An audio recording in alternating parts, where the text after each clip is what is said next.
Welcome back to journalist dairy. చట్టాన్ని కాపాడే IPS గా శిక్షణ పొందుతున్న చేతులే అదే చట్టాన్ని ఉల్లంఘిస్తే ప్రజలకు రక్షణ కల్పించాల్సిన కాబోయే అధికారి ఒక మహిళా సహోద్యోగి పట్ల మృగంలా ప్రవర్తిస్తే ఇక సామాన్యుడికి దిక్కెవరు? ఇది మన సిస్టంలోని చీకటి కోణాన్ని బట్టబయలు చేస్తున్న మరో సంచలనిజం. డీటెయిల్స్ లోకి వెళ్లే ముందు ఒక ఫ్యాక్ట్.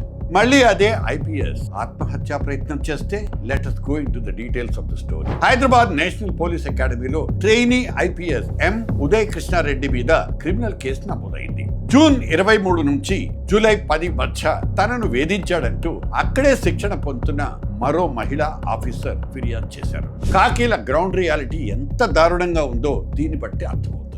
అసభ్య వాట్సాప్ మెసేజ్లు పంపించడం, క్యారెక్టర్ను కించపరిచే పుకార్లు సృష్టించడం దగ్గర నుంచి చాలా చేశాడన్నది ఫిర్యాదు సారాంశం. బలవంతంగా ఫోన్ లాక్కుని రహస్యంగా వీడియోలు తీసి ఆమె భర్తకే పంపి బ్లాక్మెయిల్ చేయటం వరకు దిగజారాడని బాధితురాలు చెబుతారు. జుట్టు పట్టుకొని గదిలోకి లాక్కెళ్ళటం, గొంతు నులిమి మెడ మీద కత్తి పెట్టి బెదిరించడం, ఇదా భవిష్యత్ ఐపీఎస్ నేర్చుకుంటున్న క్రమశిక్షణ?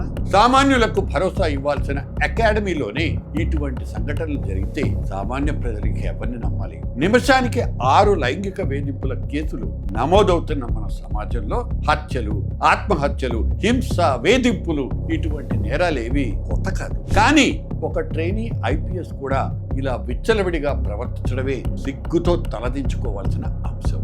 ఏదైనా నేరం జరగగానే నిందితుడికి చదువు సంధ్య లేకపోవడం వల్లే ఇలా చేస్తుంటాడని జడ్జ్ చేస్తాం. పేరెంట్స్ పెంపక లోపం ఉందేమోనని అనుమానిస్తాం. సోషల్ మీడియాను, సీరియల్లో, సినిమాల ప్రభావం ఉంటుందని కూడా అంటాం. సామాజిక స్పృహ లేదనుకుంటాం. దారి తప్పి నేరగాడైపోయాడంటూ తీర్మానాలు చేసి పారేస్తాం. కానీ విద్యాబుద్ధులుండి బాధ్యతాయుతమైన ఉద్యోగ బాధ్యతలు తీసుకోబోతున్న ఉదయ్ కృష్ణారెడ్డి ఎందుకు ఇలాంటి పని చేశాడన్నది ప్రశ్న.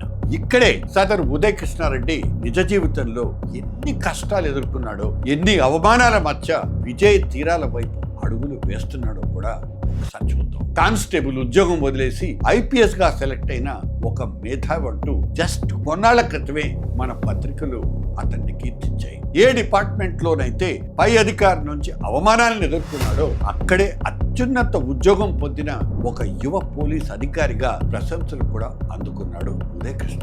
ఆంధ్రప్రదేశ్ ప్రకాశం జిల్లా సింగరాయకొండ మండలానికి చెందిన ఉదయ్ కృష్ణారెడ్డి కుటుంబ నేపథ్యం అత్యంత పేదరికం, కష్టాలతో కూడుకుంది. చిన్న వయసులోనే తల్లిదండ్రులను కోల్పోయిన అతను నాయనమ్మ దగ్గర పెరిగాడు. బాల్యంలో కూరగాయలు అమ్ముకుంటూ సర్కార్ స్కూల్లోనే చదువు సాగించాడు. 2013లో మెరైన్ కానిస్టేబుల్ గా ఉద్యోగము సాధించాడు. అయితే తన బాస్ అయిన ఒక సర్కిల్ ఇన్స్పెక్టర్ తనను తోటి సిబ్బంది ముందు అవమానించడంతో తీవ్ర మనస్తాపానికి గురై రిజైన్ చేశాడు. ఆ తర్వాత పట్టుదలతో చదివి సివిల్స్ లో విజయం దక్కించుకున్నాడు. సుదీర్ఘ పోరాటం, పట్టుదలతో 5 ప్రయత్నాల తర్వాత ఆల్ ఇండియా స్థాయిలో 350వ ర్యాంక్ సాధించి ట్రైనీ ఐపీఎస్ గా ఎంపికయ్యాడు. కష్టాలు ఎలా ఉంటాయో, కన్నీళ్ల ఉప్పుదనం ఎలా ఉంటుందో, వేధింపులంటే ఏంటో, అవమానం అనుభవిస్తే ఎలా అనిపిస్తుందో అన్నీ తెలుసు. ఇన్ని తెలిసినా ఎందుకు దిగజారిపోయాడన్నది ప్రశ్న. ప్రస్తుతం ఆయన మీద బిఎన్ఎస్ ఐటీ యాక్ట్ కింద కేసు ఫైల్ చేశారు. 2 ఏసీపీల ఆధ్వర్యంలో దర్యాప్తు కూడా నడుస్తోంది. అయితే ఇదంతా అబద్ధమని ఉదయ్ వాదిస్తున్నాడు. ఆయన తప్పు చేశాడా లేదా అనేది చట్టం తెలుస్తుంది. కానీ ఇక్కడ మనల్ని వేధిస్తున్న ప్రశ్న ఏంటంటే, అత్యంత కట్టుదిట్టమైన భద్రత ఉండే ఐపీఎస్ క్యాంపస్ లోనే తోటి మహిళా అధికారికి రక్షణ లేకపోతే రేపు వీళ్ళు బయట సమాజంలో సామాన్యమైన ఆడవాళ్ళని ఎలా రక్షించగలరు? ఇది ప్రశ్న.